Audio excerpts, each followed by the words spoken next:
In this video, we're going to talk about radical expressions. All right? And radical expressions are any algebraic expression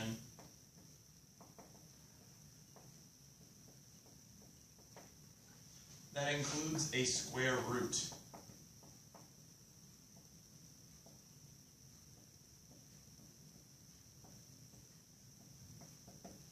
Okay, so when they add a square root into an algebraic expression, it becomes radical because a square root is a radical term. It's not a real, or not. It is a real number. It is not a rational number, and so it becomes a radical expression.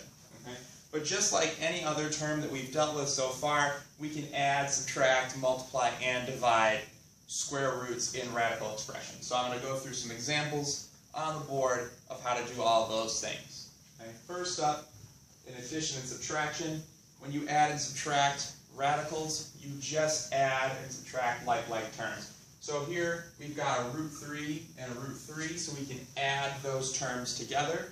So 2 plus 3 is 5, so we end up with 5 root 3. The same thing works with subtraction. So for instance, if I had, let's say, 7 root 2 minus 3 root 2, I would end up getting 4 root 2. Okay, I can subtract those like terms. Okay. For multiplication, a little different. You're just going to multiply the square roots with each other, the numbers inside the square root. So for this one, right, 6 times 7, that's root 42. Okay, and that would be the answer for that one. You can just multiply the numbers together.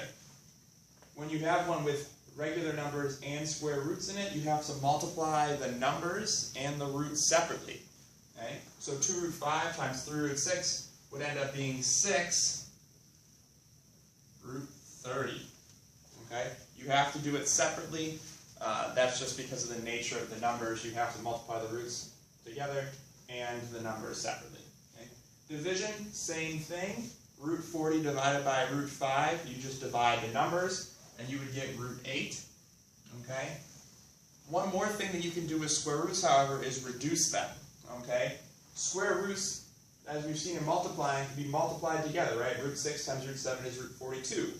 Well, root 8, when you divide by its factor of 4, you could turn it into root 4 and root 2, and root 4 is a regular number. It's just 2. So I can evaluate that root 4 and get my final answer as 2 root 2. So as you work with these